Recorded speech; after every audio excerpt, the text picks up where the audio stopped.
Good morning, everyone. Hope you're all well. So today, a nice short one, although I've got a feeling I said that in my last session and then rambled on for about an hour. So we're really going to try and keep to the point today. So what we're going to do today is a tour of the Proxmox file system and actually look at some of the really interesting aspects of that file system. And also see how it is really understandable. You do not have to be a rocket scientist to understand what the Proxmox team have done. They're not hiding stuff from you. So it's going to be really interesting. So relax, have a cup of tea, or if you must, a cup of coffee, and let's carry on. So first of all, let me just explain to you the environment that we're going to be using for this little tour of the file system. Okay, so I'm just going to nip across to, where are we? I'm going to nip across to have a look at a browser. There we go, and we can see we're on Transam. It's the same 4 machines, however, they're in a different state to what they previously were in our previous videos. Okay, mainly because I've been experimenting with a crazy idea I've had, which I will discuss with you today. And in the process, I've actually reinstalled Proxmox, I would say at least 20 times, would you believe, over the last couple of months. I've really got sidetracked with this, and also got sidetracked with other hobbies of mine. So, for instance, I refurbish vintage computers like old Ataris and old Amigas and things like that, and update their firmware and just generally have a lot of fun with those. So I've been playing with those a bit for a break. Okay. All right. So what I've done is I've actually reinstalled Transam, reinstalled Charger, reinstalled Mustang, and reinstalled Cobra, and none of them are in a cluster. So we do not have a cluster at this point. Now, what is my logic behind this? Well, I want to show you the difference between a non-clustered node, which it will be very common for a lot of you, I gather from talking to some of you. Obviously, a lot of you guys are using Proxmox in your home lab, and you have a single node. And perhaps you do not have any remote storage. So some of the stuff I've been discussing is a bit alien to what you're actually doing or what you would like to do. So I want to actually look at both clustered and non-clustered environments and show you the difference, which isn't major, by the way. It's not tremendously different, so that's good. That's nice to know. Okay, so let's actually start off by going to Transam. So if we SSH onto Transam, and if we go onto Transam, we can see it's installed, and everything's wonderful. It's a standalone node which currently has no virtual machines. In fact, let's just go back to the GUI where it's a lot easier to see. So go to Transam, let me log in, log into Transam, expand this, and we can see there are no virtual machines, okay, at this point, which is fine. All right, that's the plan. In fact, they're all the same. Okay, so let me log into them and just show you that. So no virtual machines on any of them. Okay, so log in, expand Mustang, and we can see no virtual machines. We don't have a valid subscription. I did actually disable that on one or more machines. I can't remember how. I think I've disabled it on 2 machines because it was doing my head in, but obviously not on Mustang and Cobra. But anyway, so you can see they're all standalone machines. We do not have a cluster. So when we go across to Transam, we're on a standalone machine, which would be a typical home lab environment, okay, which is fine. All right, now, first thing I want to do is let's do a df-h. In fact, let's do a df-h capital T. What that does, the H is human readable, which means you get 3.9 gig instead of some really long number. And it tells, the capital T actually tells us what type of file system a particular file system is. Now, I don't particularly want to get bogged down with Linux file systems here. What I'm interested in is anything related to Proxmox. So if I repeat that command with etc PVE, we will see that we have a file system which is of type Fuse, which stands for File System in User Space. Okay, and the really interesting thing about Proxmox, and this is a profound piece of information, is that this is the only dynamic part of Proxmox. Well, it's the only dynamic part that matters. In other words, it's when you install Proxmox, when you make changes to configurations, when you add virtual machines, when you add Linux containers, etc., etc., the only place where these changes are reflected is in etc PVE. Well, actually, and somewhere else, as we'll see shortly. So etc PVE is actually a special type of file system which is in user space, so it's not in kernel space. Now that's quite important because the Proxmox team try to keep things simple. I don't mean simple in an insulting way, I mean in a really good way. They try to avoid doing things like profound changes to the kernel code and things like that because it makes it more maintainable, it makes it more mainstream, it makes sense. Wherever possible, they always leverage other technologies that other teams have developed. For instance, we looked at the Q device in the last session, and the Q device uses CoreSync, which is a cluster synchronization quorum mechanism, not developed by Proxmox, but used by Proxmox. The virtual machines use the QEMU quick emulation virtual machine mechanism, which in itself lives on top of Linux's KVM, kernel virtual machines. So like I say, everything in Proxmox, where possible, takes advantage of existing technologies that are developed and maintained by other teams. And Fuse is part of the Linux kernel. Okay, there is actually a module in the kernel that allows you to create your own special file systems in user space, and then you can do magical and mystical things with them, as we'll see Proxmox team have done. Okay, so that's all really cool. Okay, so the inference from what I've previously said is that if we were to go into etc PVE, let me clear the screen. Okay, so if we go into etc PVE, there are a lot of interesting files in here which we will look at. There are a number of them which end in .cfg, and the names give you kind of clues as to what they might contain, things like storage, user configuration, data center configuration parameters, etc., etc. Also, under there, we will see somewhere nodes. So if we cd into nodes, okay, and do an ls, we'll see there's transam. Now, if we were on a cluster, let's say our 4-node cluster that we have previously worked on, under there we would see transam, cobra, mustang, charger. And within those nodes, or within those node directories, we will see that there are various subdirectories. So for instance, we've got QEMU server directory. So if we have a look inside there, okay, there's nothing. And that's because we got no virtual machines. But if we had virtual machines, in that directory, the configuration files for each of those virtual machines would exist. And the same with Linux containers. And again, we've got no Linux containers, so they're empty. But that is an example of the many interesting files under here. As I've said to you earlier, it's all really quite understandable.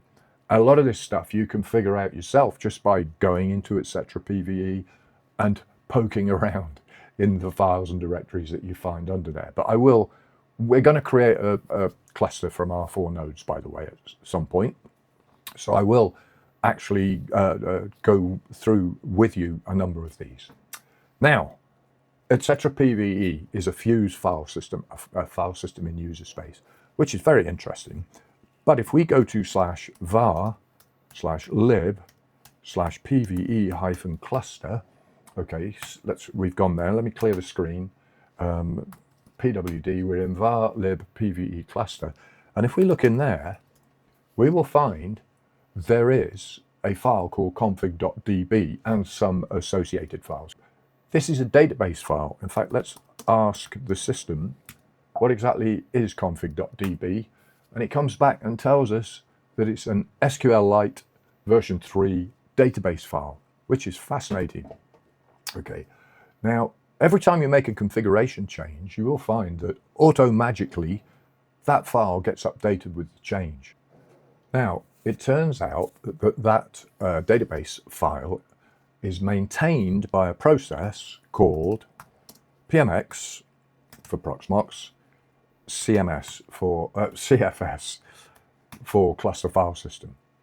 Okay, in fact, what I should have done was a -a, and we can see that there is a process running, user bin pmxcfs, which is the Proxmox cluster file system manager or daemon, or daemon, by the way, in the world of Linux, if you're not familiar with Linux particularly, is the equivalent of a service in Windows.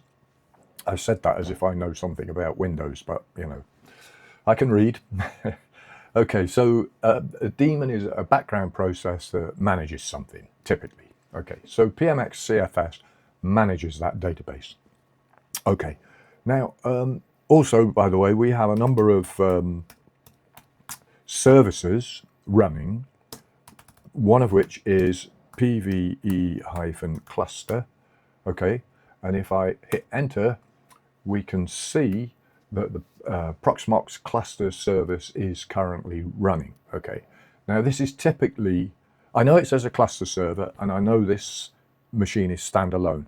Okay, but again, another thing which I think is really nice about Proxmox is that a standalone node that is not part of a cluster, and this is, what I'm about to say is actually wrong, but I like to think of it as a one node cluster. But we'll see in a minute, it's not exactly the same as a one node cluster, but it's not far off. So I think it's a sort of valid cheat, you know. So we have a one node cluster, so we can still use systemctl status PVE-cluster service, etc. Okay, so I'll clear the screen, just run that command again so the screen is less cluttered. And we can see that our cluster service is currently running. Okay, I'm now going to repeat something I did earlier. I'm going to do an ls etc PVE, and we can see there are a bunch of files in there. I am now going to stop the cluster service.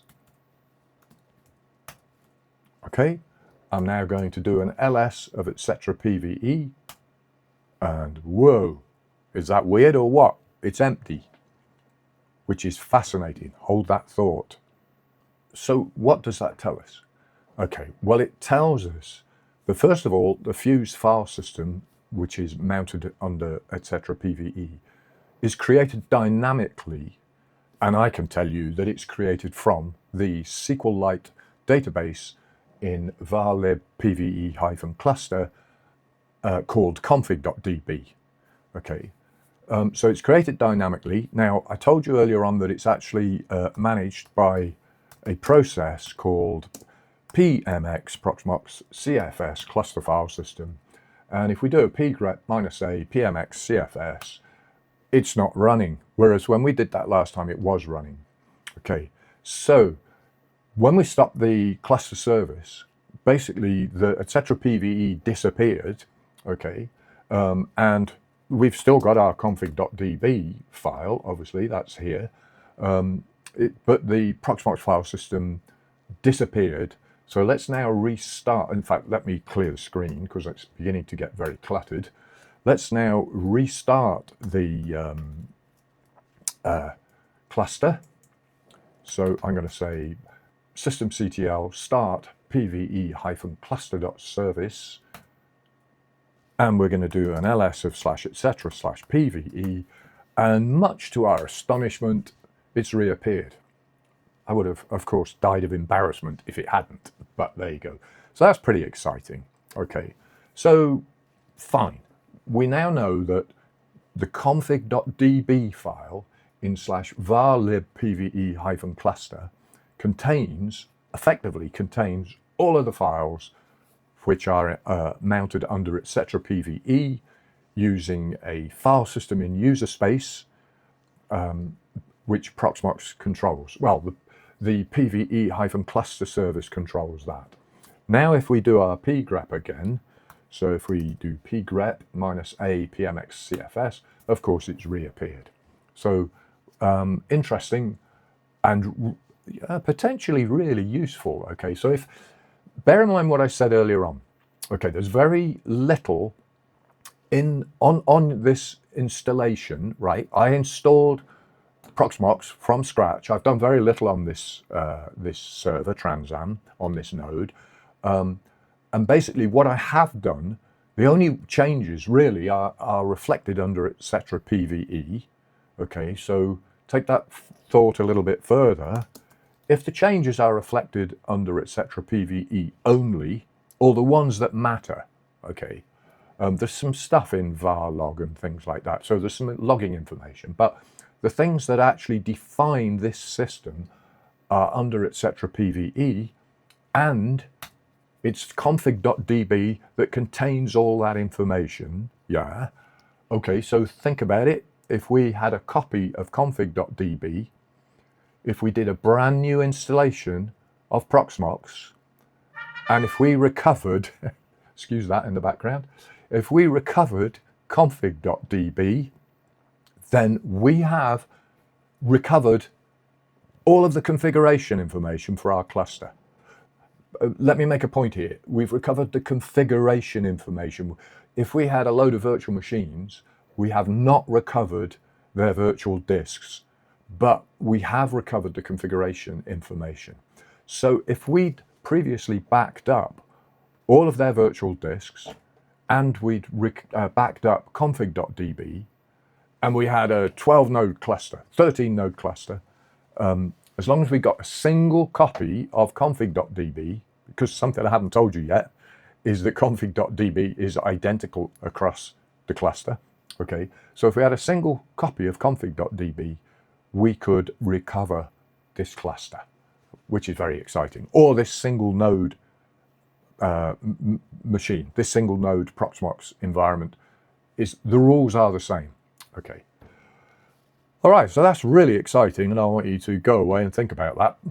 Not right now necessarily, or you could hit pause. But next, let's do a command that we have actually done a few times before, PVECM status.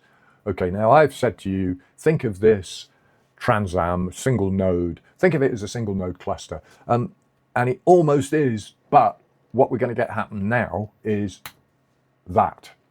Okay, it's saying, hang on a minute, ChorusSync. Do you remember we discussed ChorusSync in the last episode when we discussed Q devices? ChorusSync, which is this third-party maintained cluster quorum and synchronization daemon. Well, ChorusSync isn't running. So if I do a pgrep -a ChorusSync, then we'll find it's not running. There is no such process running. Whereas as soon as we create a cluster, that daemon will appear. Okay, so that's one of the few differences between my single node cluster, which, as I say, is a misnomer really, and a multi-node cluster. In other words, a real cluster. ChorusSync runs on a multi-node cluster. Okay, to briefly review that, then whether you have a cluster or whether you have a single node, then you will have a file called config.db in a directory called /var/lib/pve-cluster. That is an SQLite database which basically contains etc. PVE. So let's now move this forward. Let's actually create a cluster. But before I do that, I want to do a little bit of, let's go across to our desktop again. Yeah, let's do a little bit of work on Transam first. Okay, so let's go to data center and let's go to storage. Let's add an NFS storage called Kukang 192.168.0.80 export 192.1. Oh God, can't get the staff. We want to use that particular share. We want to say that it's got ISO images, container templates, backups, containers, and let's add that. And we now should see it appear here. Okay, obviously at the moment it's just kind of, yeah, I was going to say it's just sorting itself out. So that's fine. So we've added that storage. I wanted to add it before we create the cluster, although to be honest, it wouldn't have mattered. We could have added it afterwards. So let's go to cluster. Let's go to charger. Okay, so we've got charger over here. Go to data center, go to cluster, and let's say join a cluster. Okay, so going back to Transam, let's create a cluster and let's call it, well, let's stick with what we had before. We previously called it Batcave. Create that cluster. Does not like cluster name. Oh, I've got it. Where did the spell checker keeps coming in? I did not put a space in there, I'm sure of it. Create. Perhaps I did. I don't know. Okay, so we've now created a cluster called Batcave. So we can specify, we can click on join information, copy information, go to charger, and we can paste. So I'm typing Command V on macOS. The only thing I need to add to that is the password of Transam, the root password of Transam. We click on join Batcave, which it'll never finish on the screen, and that's okay. And that's because we create some keys, and at this point, if we go back to Transam, we'll see that charge. Unknown caller. You know, no one ever rings you except when you're either in the loo having a pee or having your lunch or whatever. So we'll just tell them to go away. Go away. Right. Back at Transam, we can now see that charger has appeared. If we go back to charger, we'll find that it's actually kind of hung, for want of a better thing, because it can no longer communicate with the cluster that it's now a member of, unless I actually refresh the screen and log back in again. In fact, I'm not, yeah. So now we can log back in again, visit the website, click on root, click on login. Now we can see the cluster on charger as well as on Transam. So let's go to Mustang, go to data center, cluster, join the cluster, do a Command V, paste, put in root password,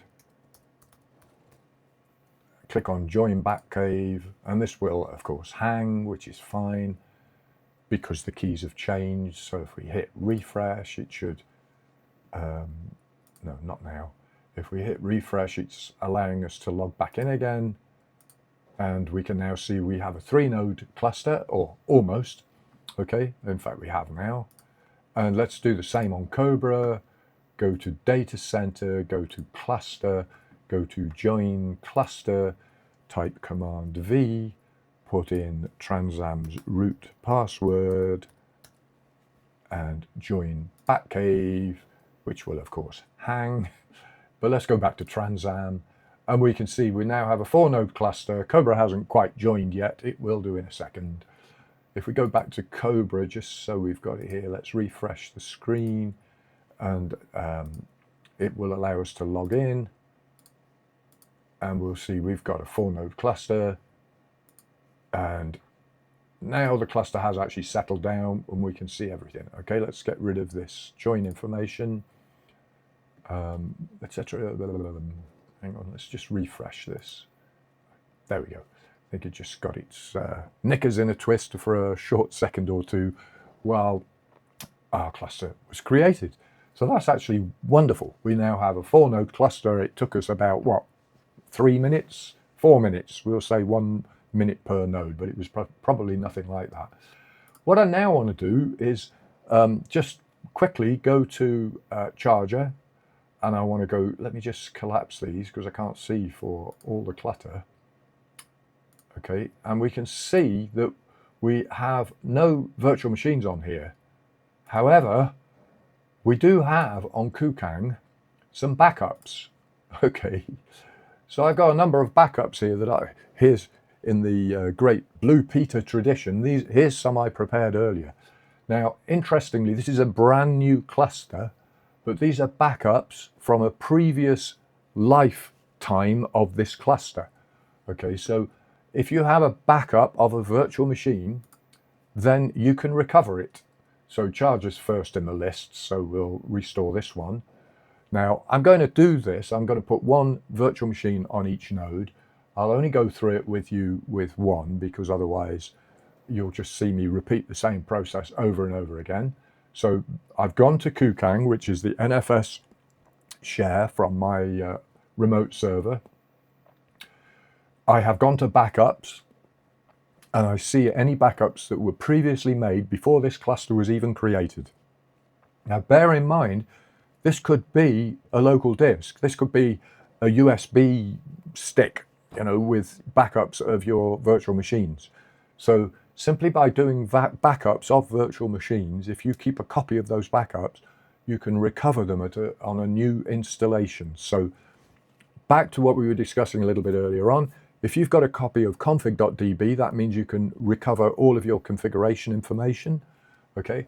If you've then got a backup of your virtual disks, okay, for your virtual machines, you can then recover the virtual machines themselves. So backup and recovery, we can use Proxmox Backup Server, which is absolutely fabulous, but that requires another node, another machine to be built.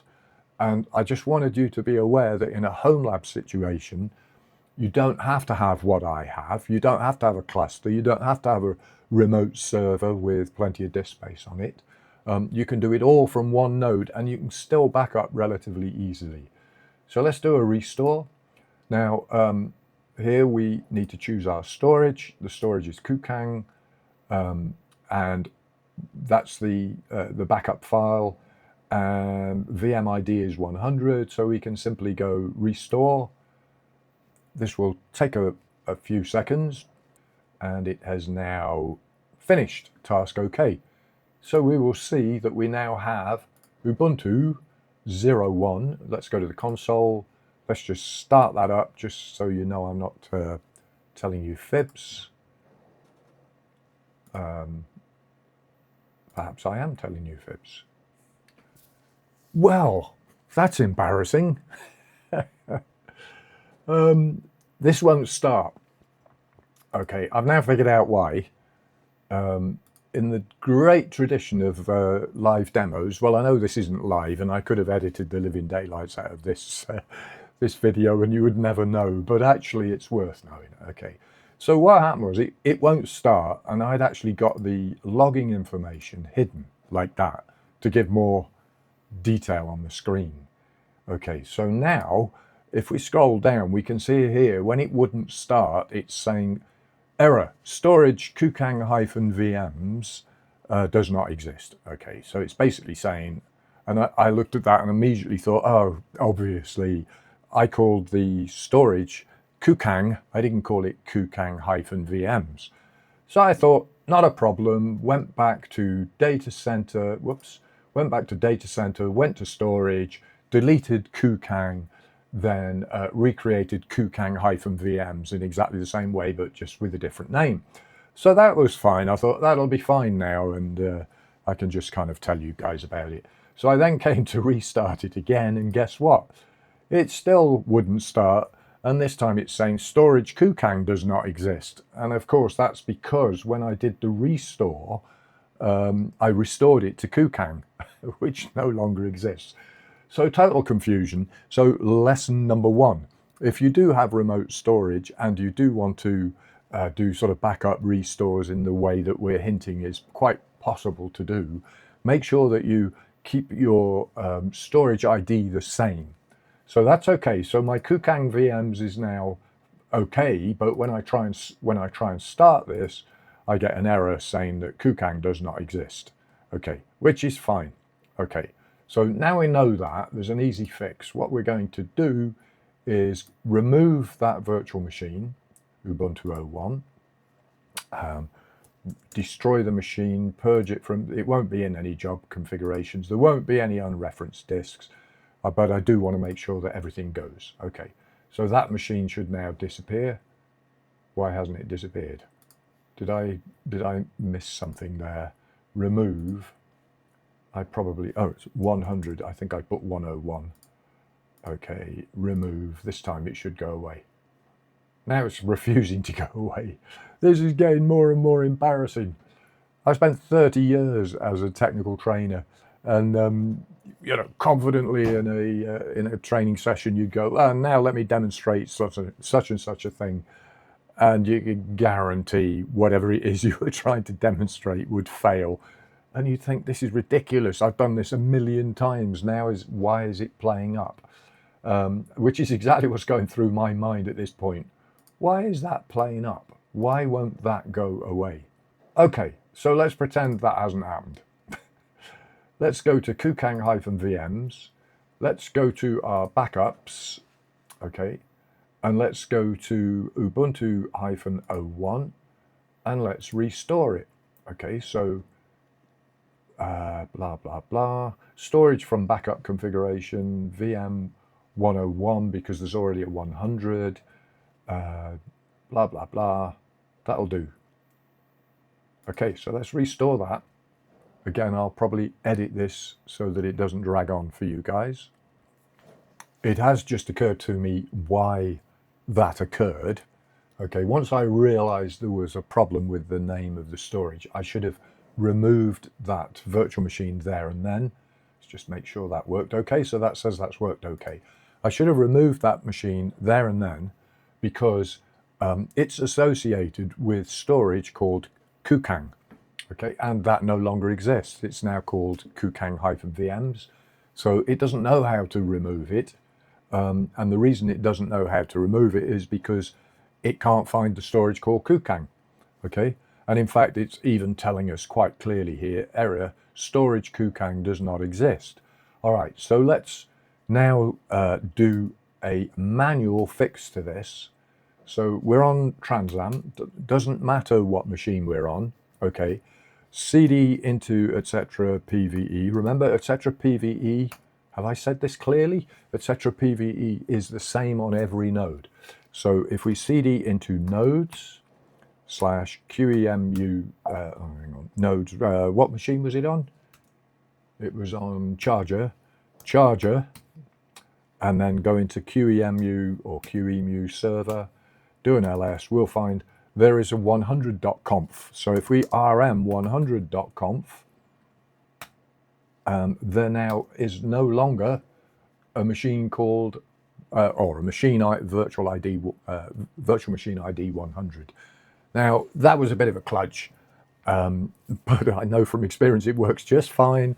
Okay, let's just go back actually. I know I'm getting off at a slight sidetrack here, but let's go back to etc PVE nodes, and let's do an ls. I'm on Transam, remember here, Transam, but I can see all 4 nodes and I could see all 4 virtual machines. So now he said confidently, and of course it's going to be extremely embarrassing because it's bound to go wrong because it always does.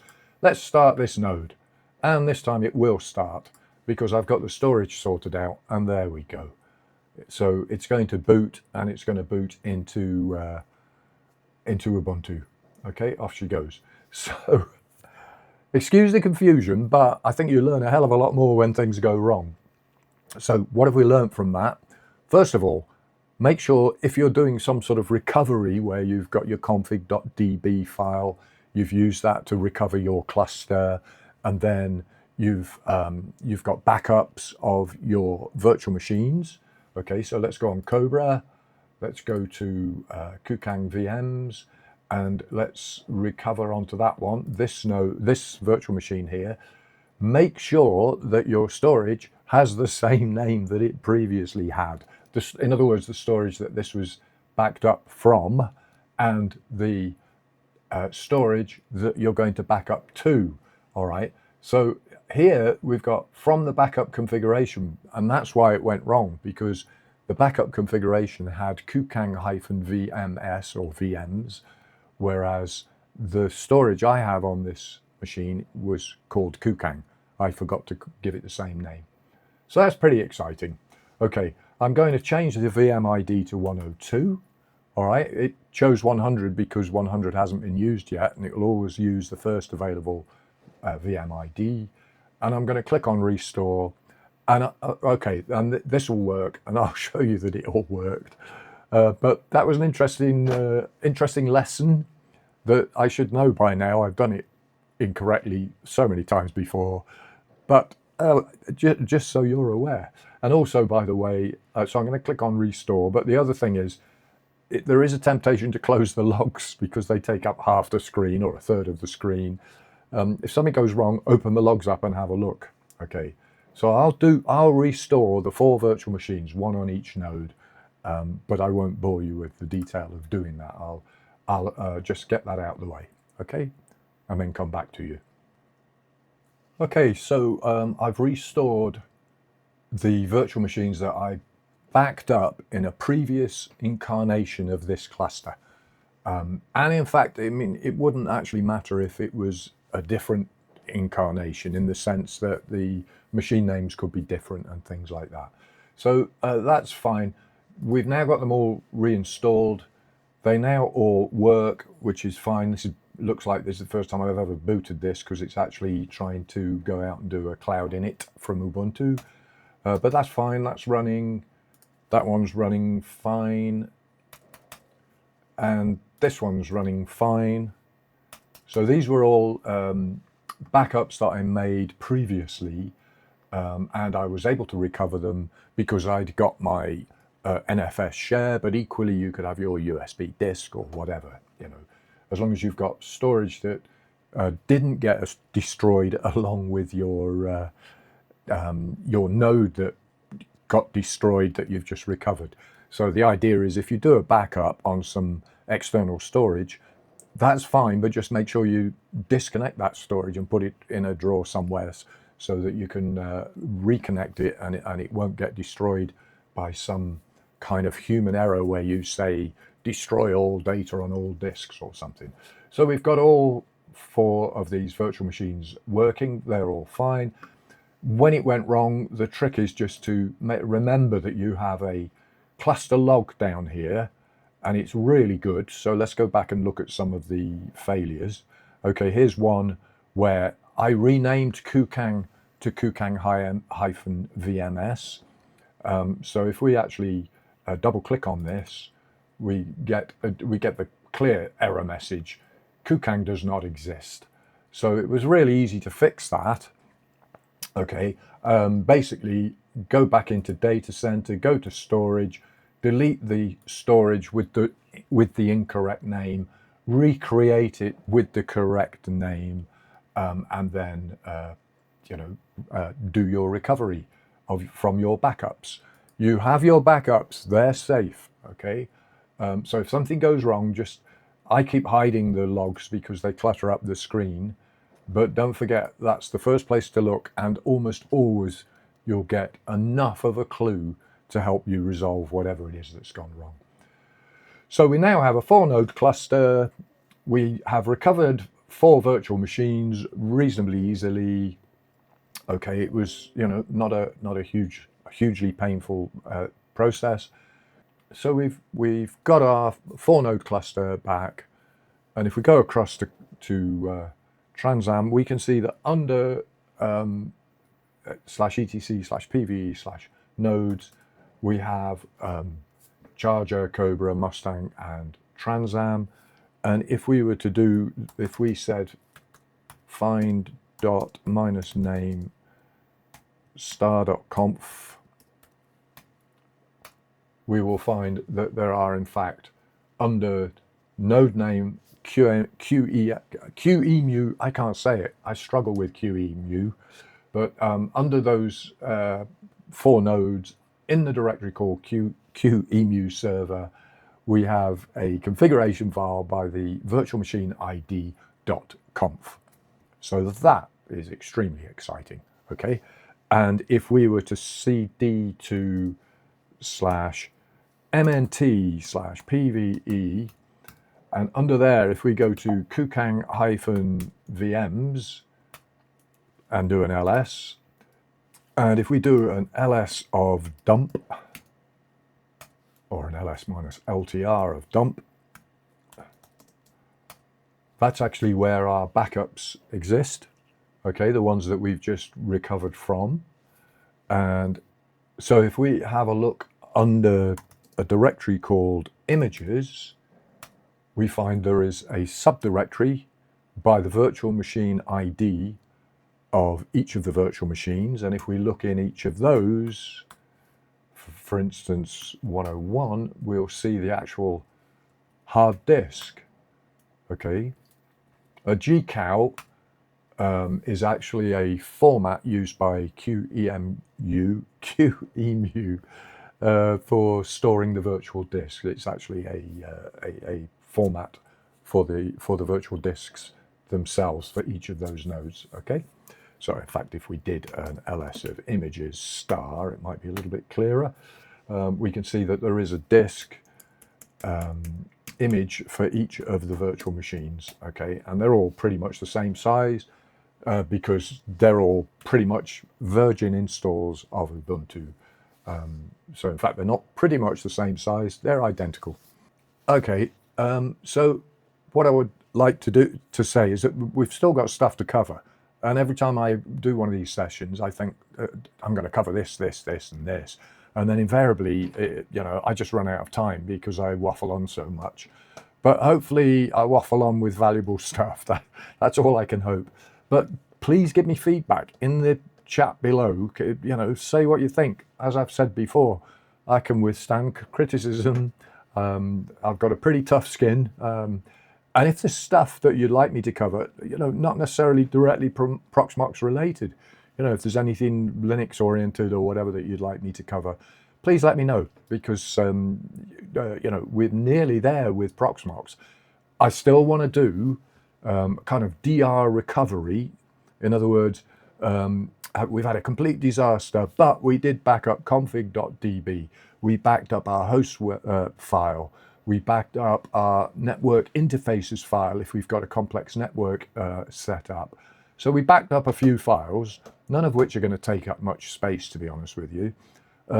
So we've done that. We have a complete, and our storage is backed up either by the storage team. If that's someone else's responsibility, we just say to them, we need our storage back with all our virtual disks on it.